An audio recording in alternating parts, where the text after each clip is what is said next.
It was a quiet Tuesday evening in a small town called Ridgewood, Georgia. The sun had just dipped it below the horizon, painting the sky with streaks of orange and purple. The streets were calm, almost sleepy, except for the occasional car passing by. 32-year-old Maya, a single mom of two, was driving home after picking up her kids from soccer practice. Her sedan wasn't anything fancy. It was old, with a few dents here and there, but it got the job done. Inside, the car was packed with snacks, water bottles, and stray soccer cleats that always seemed to go missing. Maya's mind was on dinner. She was thinking about making spaghetti, something quick and easy that her kids loved. Her son, an energetic 8-year-old, was chatting excitedly in the back seat about scoring a goal during practice. Her daughter, who was 5, chimed in with giggles, even though she didn't fully understand what her brother was talking about. For a moment, everything felt normal, peaceful even. But then, out of nowhere, blue and red lights flashed in her rearview mirror. Maya's heart skipped a beat. She glanced at the speedometer. She hadn't been speeding. She checked her mirrors again, wondering if she'd accidentally drifted out of her lane or missed a stop sign. Nothing came to mind. Still, she pulled over cautiously, her hands gripping the steering wheel a little tighter than usual. The car rolled to a stop on the side of the road. Maya took a deep breath, trying to calm herself. She reminded herself that this was probably just a routine traffic stop. Maybe her taillight was out, or maybe she'd unknowingly made some minor mistake. It wasn't uncommon for people to get pulled over for small things like that. But as she sat there waiting, she couldn't shake the uneasy feeling creeping into her chest. 2 officers approached her car. Their boots crunched against the gravel on the side of the road. One of them tapped on her window, his voice sharp and commanding. "License and registration," he barked. Without any explanation, Maya hesitated for a split second before reaching for her purse. She kept her movements slow and deliberate, knowing how tense these situations could get. As she handed over the documents, she tried to explain calmly. "I'm not sure why I've been stopped," she said, her voice steady but polite. "I was just driving home from my kid's soccer practice." The officer didn't respond. Instead, his partner leaned closer to the window, peering into the car. His hand rested on the grip of his gun, which sent a chill down Maya's spine. She glanced at her kids in the rearview mirror. They were quiet now, watching wide-eyed, sensing that something wasn't right. "Step out of the vehicle," the first officer demanded suddenly, his tone growing more aggressive. Maya froze. Her mind raced. Why did they want her to step out? What had she done wrong? She looked back at her kids again. If she got out of the car, who would stay with them? Who would make sure they were safe? "I have my kids with me," she said, her voice trembling slightly. "Can we please figure this out here?" But the officer didn't seem to care. He repeated his demand, louder this time. "Get out of the car now." And then, without warning, the situation spiraled out of control. A gunshot rang out, shattering the stillness of the night. Maya barely had time to react. The bullet hit her driver's side door, inches from her head. Her heart pounded in her chest as fear gripped her entire body.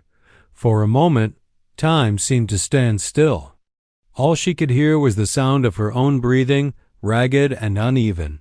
Then instinct kicked in. Years of attending self-defense workshops and organizing against police brutality had drilled one thing into her mind: survive, at all costs. Her hand moved quickly, reaching under the seat where she kept a legally registered handgun. She had bought it years ago, after hearing too many stories of people being targeted simply because of the color of their skin. She never thought she'd actually need to use it, but now, faced with life or death stakes, she knew she had no choice. As another shot rang out, Maya fired back. Her aim wasn't perfect. She wasn't trying to hurt anyone. She just wanted to create space to protect herself and her terrified children. Chaos erupted around her. The officers dove for cover, shouting commands into their radios. In the back seat, her son screamed, clutching his sister tightly as tears streamed down. Both their faces. Maya's mind was racing. She couldn't stay here, it wasn't safe. With adrenaline coursing through her veins, she threw the car into reverse and sped away, leaving skid marks on the asphalt. Horns blared as she swerved onto the main road, her hands shaking on the wheel. Behind her, sirens wailed, growing louder with each passing second. She knew running would only make things worse. But staying meant risking her life and worse, putting her children in harm's way. As she drove, her mind scrambled for a plan. Where could she go? Who could help her? Then it hit her, the church. Just a few blocks away, there was a local church with security cameras. If anyone could bear witness to what had just happened, it was God, and hopefully, the footage would prove her innocence. With every ounce of strength she had left, Maya pushed forward, praying silently that she'd make it there in time. The weight of the world felt heavy on her shoulders, but she refused to give up. Not now. Not when her children were counting on her. The sound of gunfire still echoed in Maya's ears as she sped away from the scene, her heart pounding like a drum. Her hands gripped the steering wheel so tightly that her knuckles turned white. Every second felt like an eternity. Behind her, the wail of sirens grew louder, closer. She could see flashing lights in her rearview mirror, chasing her like predators hunting prey. But Maya didn't dare look back for too long. Her focus was on getting to safety. Her mind raced with questions. What had just happened? Why did they shoot at her? And how was she supposed to explain this to her kids? In the back seat, her son and daughter clung to each other, their faces pale with fear. The little girl whimpered softly, her tiny hands clutching her brother's arm. The boy, usually so full of energy and laughter, sat frozen, his wide eyes locked on the chaos unfolding outside the car window. "Mommy, are we okay?" her daughter finally asked, her voice trembling. Maya swallowed hard, forcing herself to sound calm despite the storm raging inside her. "We're going to be fine," she said, glancing at them through the rearview mirror. "Just hold on tight, okay? We'll figure this out." But even as she spoke the words, she wasn't sure if she believed them herself. Her chest tightened. With guilt. This wasn't how things were supposed to go tonight. She had just been trying to get her kids home safely, to give them dinner and tuck them into bed. Instead, she was running for her life, her children caught in the middle of something far bigger than any of them could have imagined. As she drove, Maya's thoughts drifted to the gun under her seat, the one she'd used to fire back at the officers. It had been a split-second decision, born out of sheer panic and desperation. She hadn't aimed to hurt anyone. She'd only wanted to create enough space to protect her family. Still, she couldn't help but wonder, had she made things worse? Would people believe her side of the story? Or would they judge her, label her as dangerous or reckless? Her grip on the wheel tightened again as she spotted the church up ahead. Its tall steeple stood silhouetted against the darkening sky, a beacon of hope in an otherwise terrifying night. Maya pulled into the parking lot, tires screeching as she came to a stop near the front doors. Before she could fully process what she was doing, she jumped out of the car, leaving the engine running, and ran toward the entrance. The heavy wooden door creaked open, revealing Pastor Allen, a kind man in his late 50s who had always been supportive of Maya's work in the community. He looked startled to see her standing there, breathless and wild-eyed, with two frightened children trailing behind her. "Pastor, please," Maya pleaded, her voice cracking. "I need your help. They shot at me. My kids were in the car." Pastor Allen's expression shifted from confusion to concern. Without hesitation, he ushered them inside, closing the door firmly behind them. The warmth of the church enveloped them, a stark contrast to the cold fear that had been gripping Maya since the moment those first shots rang out.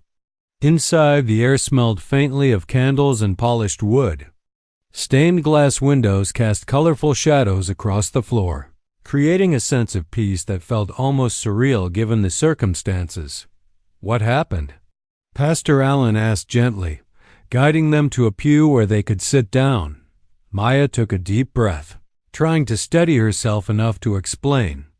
"I was driving home with the kids," she began, her voice shaking. "They pulled me over for no reason, I swear. I wasn't speeding. I wasn't doing anything wrong. They told me to get out of the car, and when I hesitated because of the cause of the kids, they started shooting. I didn't know what else to do. I had to defend us." Pastor Allen listened intently, his brow furrowed with worry. "You're safe here," he assured her, placing a comforting hand on her shoulder. "This is a house of God. No one will harm you here." Outside, the sound of sirens grew deafening as multiple police cars surrounded the church. Red and blue lights bathed the stained glass windows in eerie hues, casting long shadows across the sanctuary. Officers spilled out of their vehicles, shouting commands into megaphones. Some carried rifles, their stances tense and aggressive. It was clear they weren't planning to leave any time soon. Inside, Maya hugged her children close, shielding them from the commotion outside. Her son buried his face in her side, while her daughter clung to her leg, tears streaming down her cheeks. Maya kissed the tops of their heads, whispering reassurances she barely believed herself. "It's going to be okay," she murmured over and over, though her own voice quivered with uncertainty.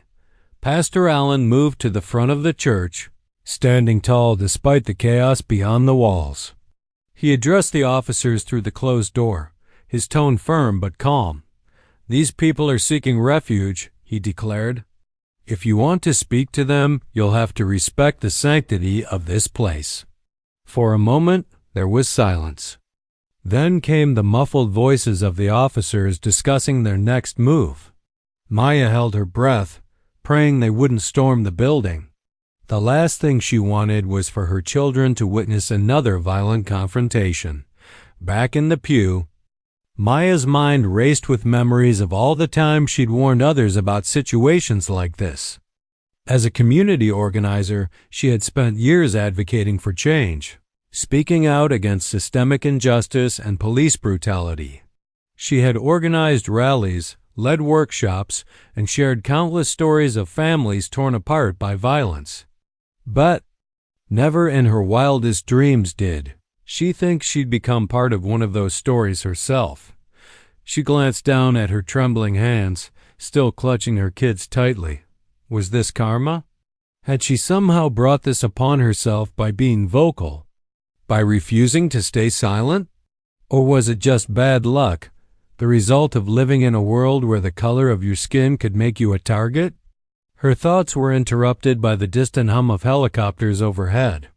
News crews had arrived, drawn by the spectacle unfolding in this quiet little town. Reporters shouted questions into microphones, their cameras trained on the church like vultures circling their prey. Social media erupted with speculation, opinions flying back and forth faster than anyone could keep up.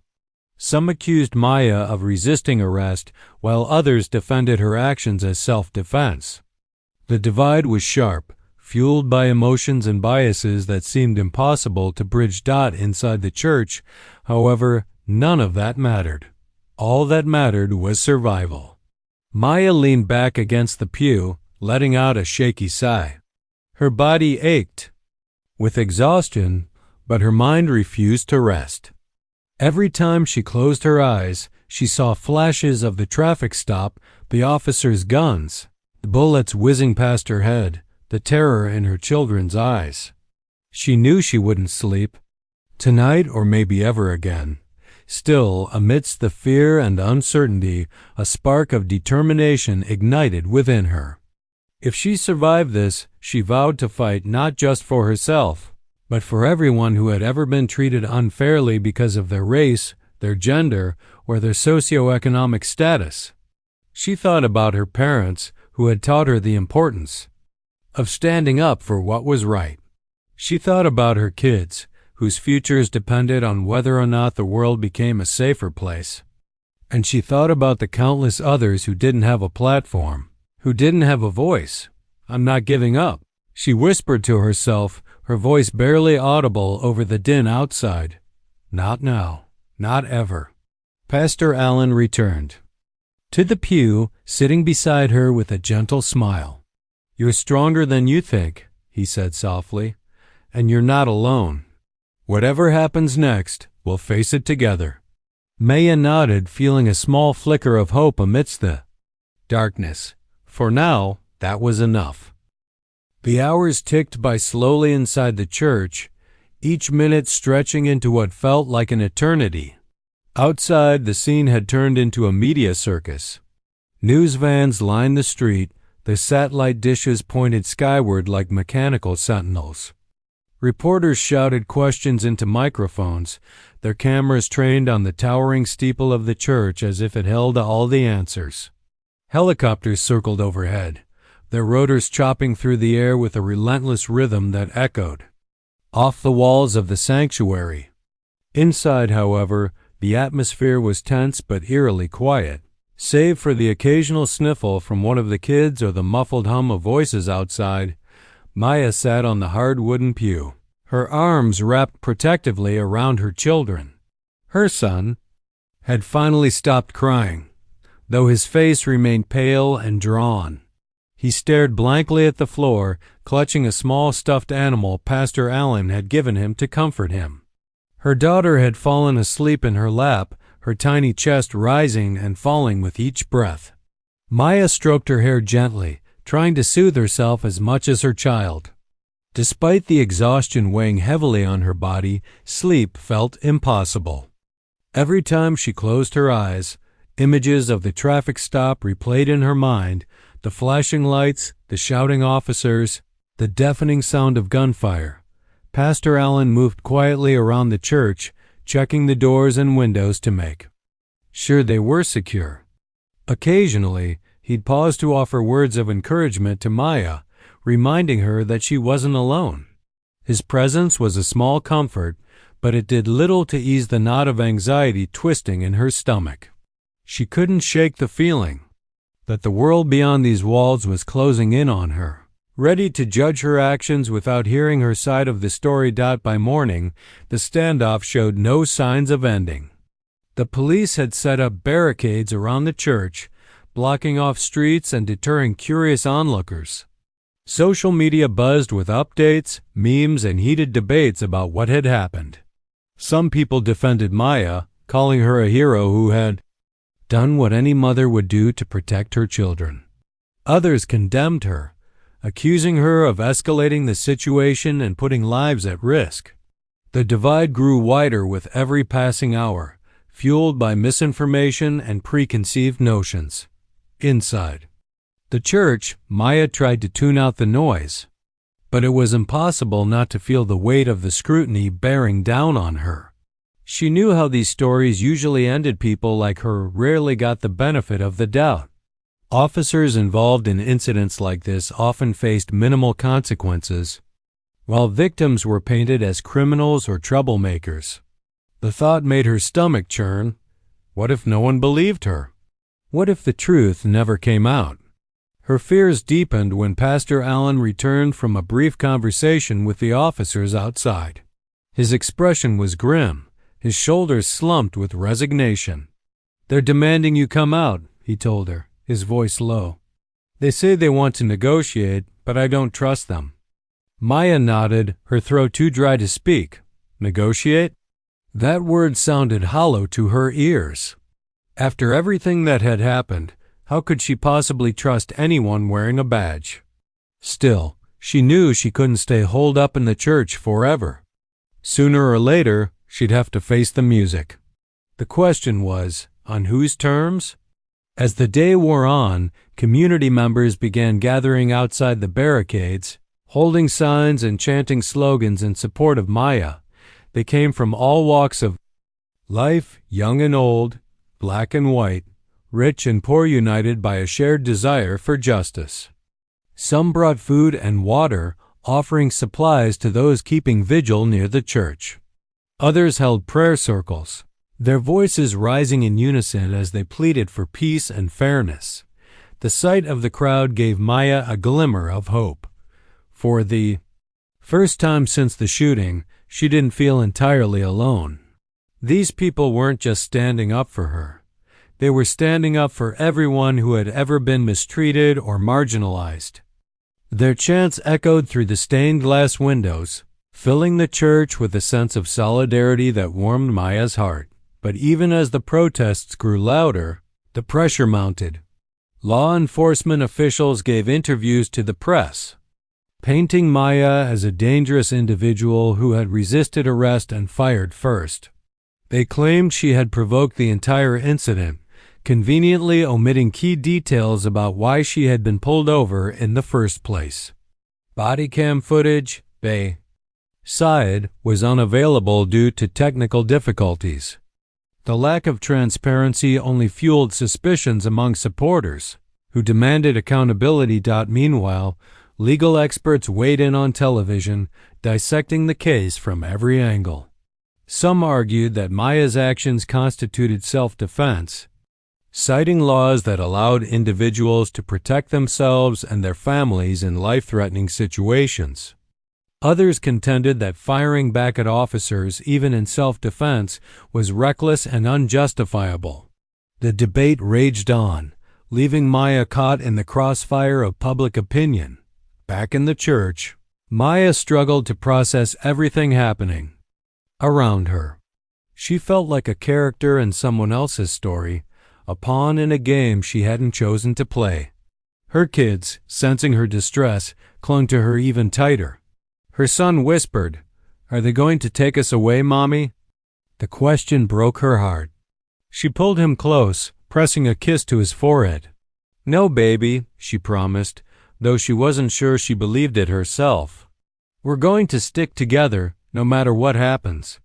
As night fell once again, the tension outside reached a boiling point. Protesters clashed with police, their shouts drowned out by the whirring of helicopters and the blaring of sirens. Inside the church, Maya prayed silently for a resolution. She didn't know how much longer she could endure this limbo, trapped between fear and hope, guilt and determination. Finally, just before midnight, a breakthrough came. An anonymous tip arrived at a local news station. A whistleblower within the police department had leaked audio recordings of the incident. The tapes revealed shocking details. The officers had targeted Maya solely because of her race and the neighborhood she was driving through.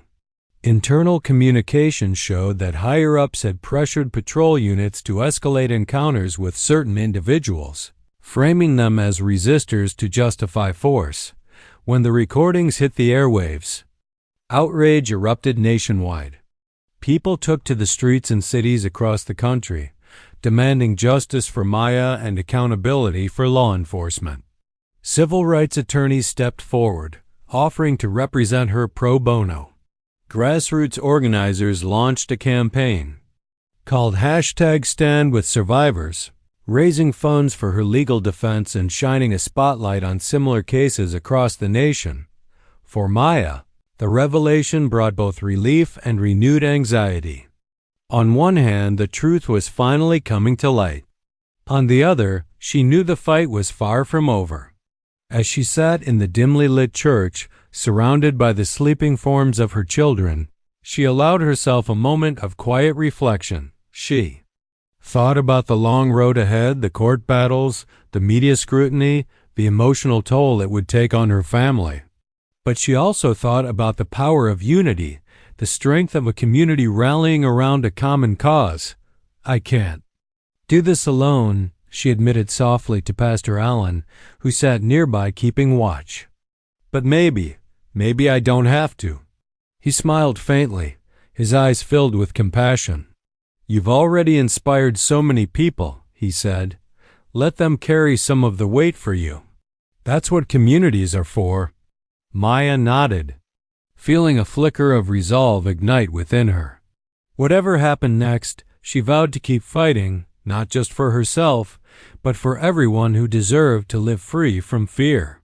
And as she looked down at her sleeping children, she whispered, "Silent promise.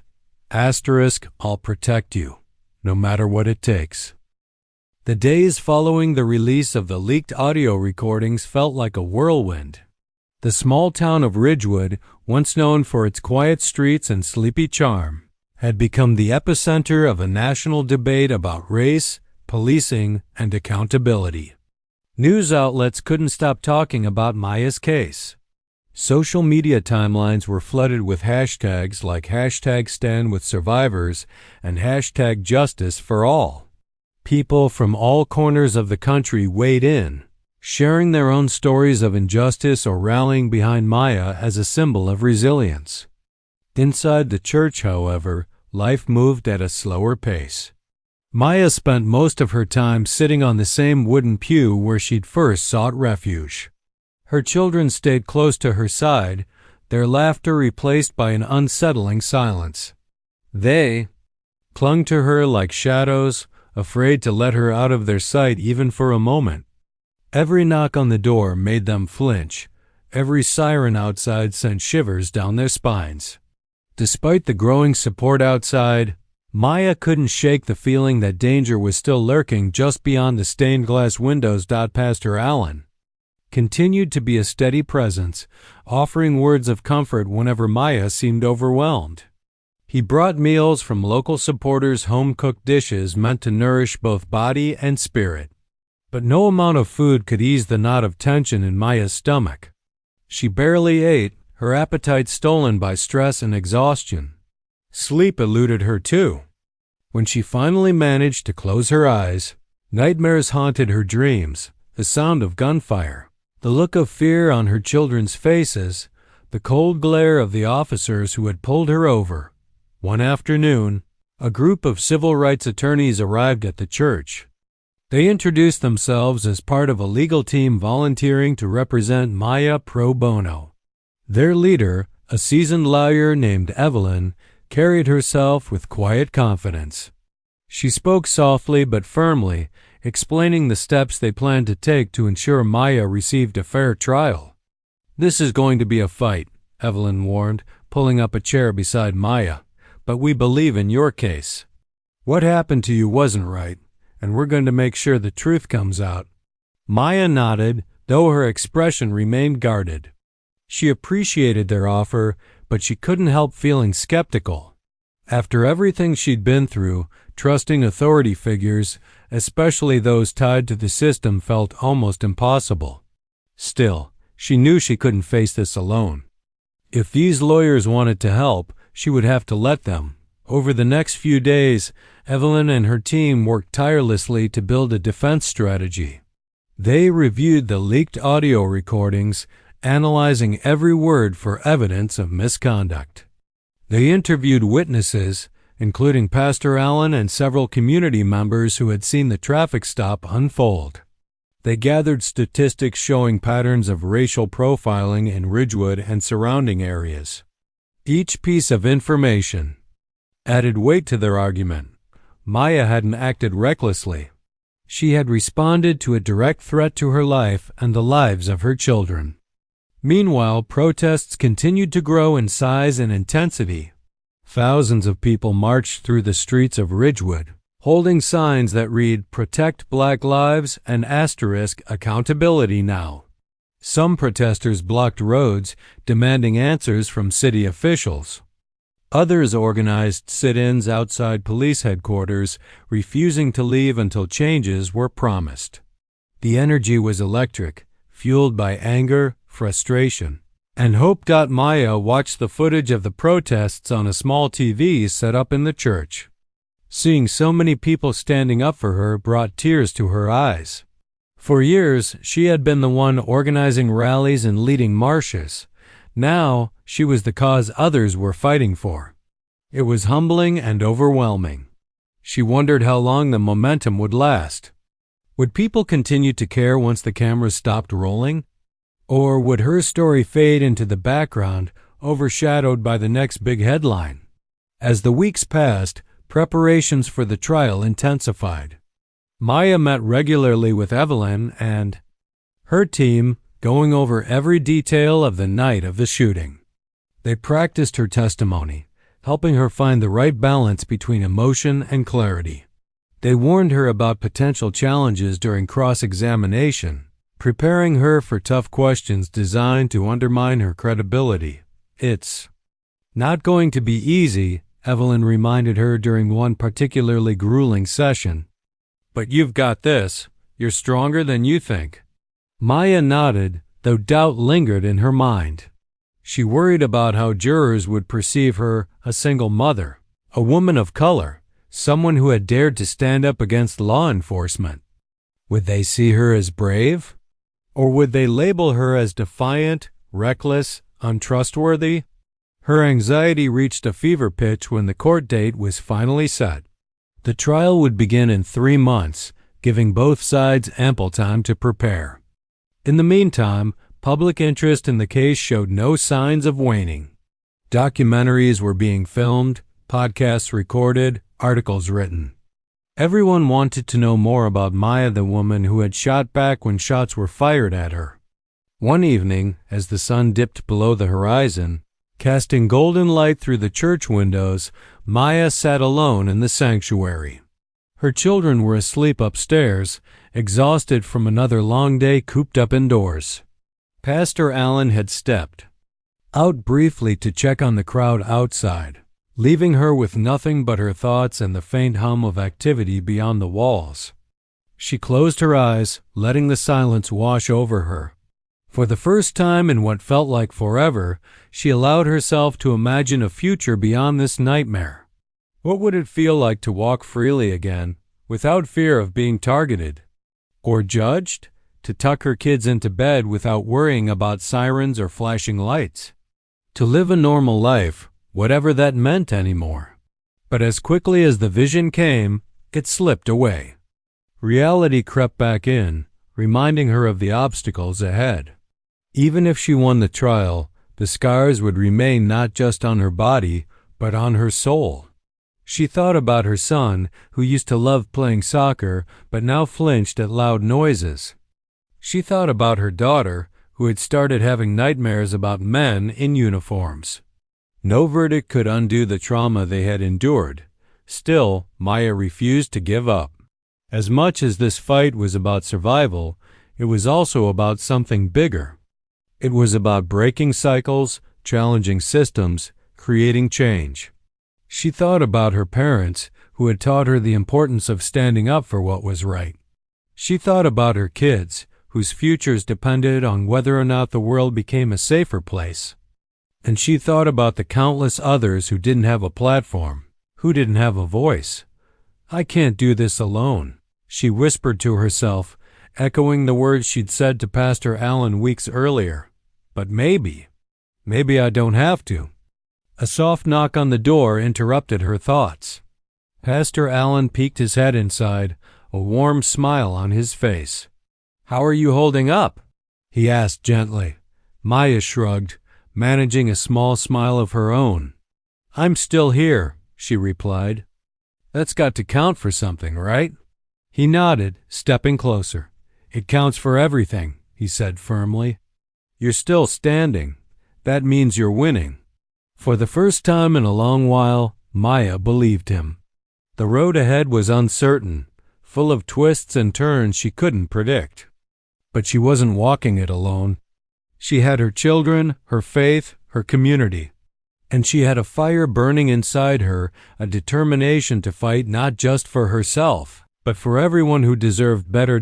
As the stars began to twinkle in the night sky, Maya stood up from the pew, stretching her stiff muscles. She glanced at the clock on the wall. It was almost bedtime for the kids. Tomorrow would bring new challenges, new battles to face. But tonight, she would focus on the little things: brushing her daughter's hair, reading her son a bedtime story, holding them close and telling them how much she loved them. because in the end, that's what mattered most. The day of the trial finally arrived, and it felt like the entire world was holding its breath. The courtroom was packed to capacity lawyers, journalists, community members, and curious onlookers filled every available seat. Cameras clicked. And word as reporters jockeyed for position outside the courthouse, eager to capture even a glimpse of Maya as she stepped inside. For weeks leading up to this moment, the case had dominated headlines, sparking heated debates about race, policing, and justice.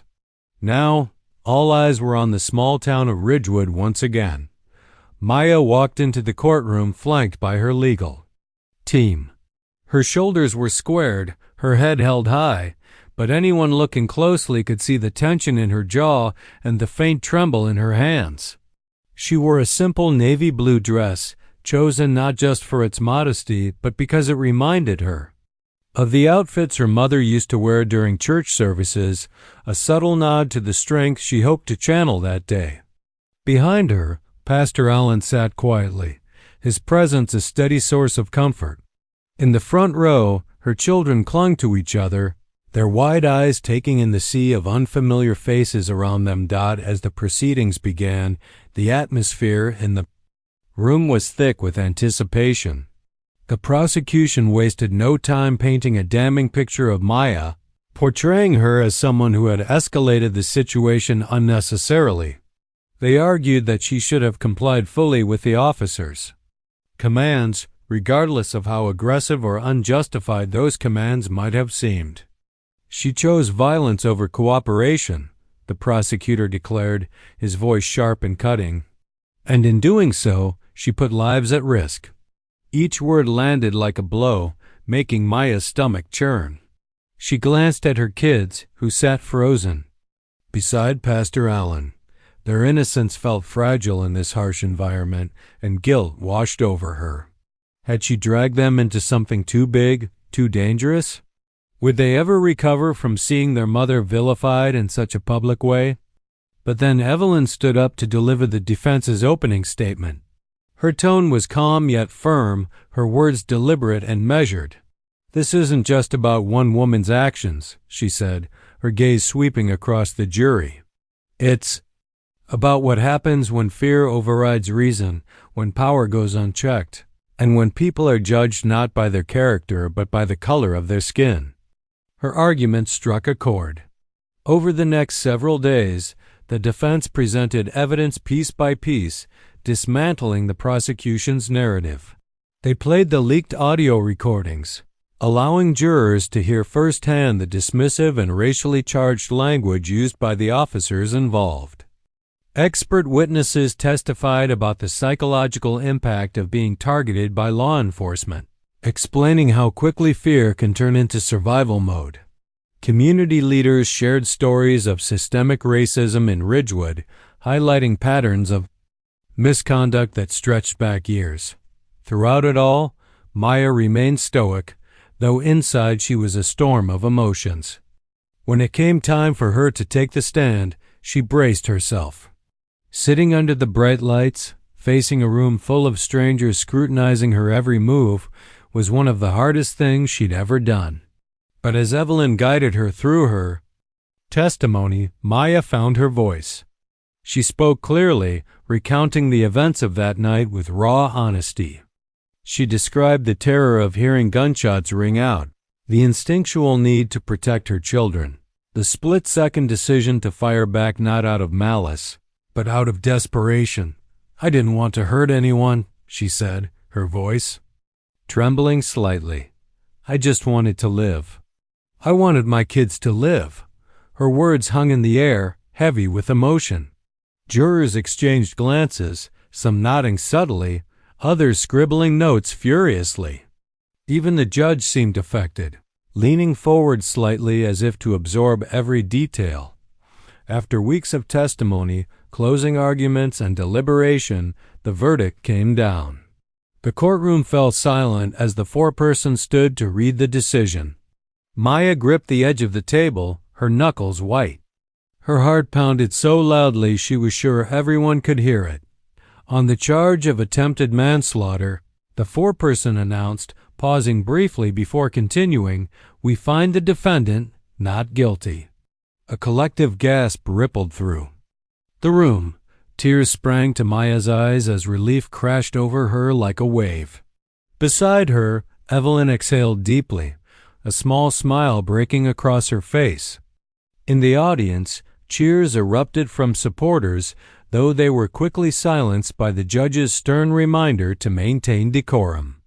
Outside, the crowd waiting anxiously broke into applause, chanting Maya's name and waving signs high above their heads. But the victory wasn't complete. While Maya had been acquitted, the officers involved faced indictments for misconduct and attempted manslaughter. It was a rare outcome in cases like hers, a testament to the overwhelming evidence uncovered during the trial. Still, Maya knew the fight wasn't over. Justice wasn't just about winning in court, it was about creating lasting change. In the weeks that followed, Maya threw herself into advocacy work with renewed vigor. She partnered with civil rights organizations to push for legislative reforms, including mandatory de-escalation training for law enforcement and independent oversight boards to investigate misconduct. She traveled to other towns and cities, sharing her story and encouraging others to speak out against injustice. Her courage inspired countless people, many of whom credited her with giving them the strength to share their own experiences. At home, life slowly returned to a semblance of normalcy. Her son started playing soccer again, though he still jumped at loud noises sometimes. Her daughter's nightmares became less frequent, replaced by dreams of brighter days ahead. Maya made a point to spend more quality time with them, cherishing moments that had once seemed ordinary but now felt extraordinary. One sunny afternoon, as she watched her kids play in the park, Maya allowed herself a rare moment of reflection. She thought about everything she'd endured, the fear, the anger, the sleepless nights, and how far she'd come since that fateful evening. She thought about the support she'd received from strangers turned friends, the power of unity in the face of adversity. And she thought about the long road ahead, knowing there was still much work to be done. As her son scored a goal and ran toward her with a triumphant grin, Maya smiled through tears. She pulled him into a tight hug, whispering, "We're going to keep fighting, okay? For you, for me, for everyone who deserves to live free from fear." He nodded, his smile widening. "Okay, Mommy." And in that moment, surrounded by laughter and sunlight, Maya felt a flicker of hope. The scars would always remain, but so would the resilience. She had faced the worst and emerged stronger, not just for herself, but for the countless others counting on her to pave the way forward.